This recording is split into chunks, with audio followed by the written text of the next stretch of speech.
This is the VOA Special English Economics Report. Today, we look back at some of the top stories of 2011. In Europe, the debt crisis that started in 2010 in Greece and Ireland spread to other countries. Portugal needed a financial rescue, and Italy needed a new prime minister. Silvio Berlusconi lost his job over Italy's debt problems.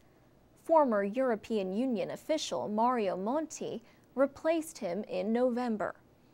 Pressures on Europe's financial system called into question the future of the euro.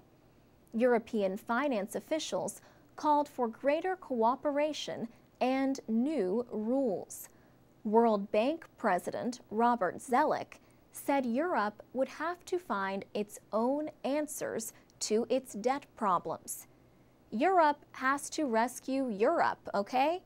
And it's very important. If there's any message when I'm asked, well, what can the US do? And what can China do? The best thing they can do is clean up their act at home, be a source of growth at home. Mr. Zoellick also said it was important for other big economies to deal with their own budget imbalances.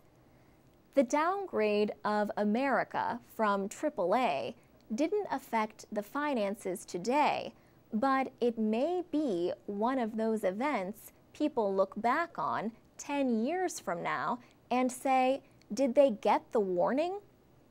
In August, a credit rating agency cut the United States credit rating from the highest level, AAA, to AA+.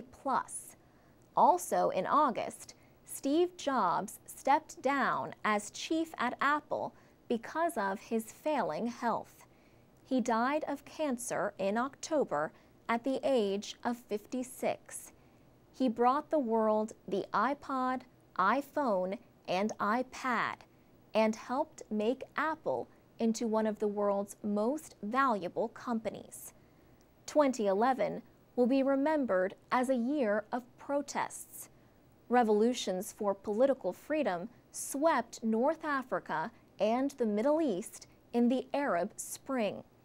But protests over budget cuts and jobs were heard around the world.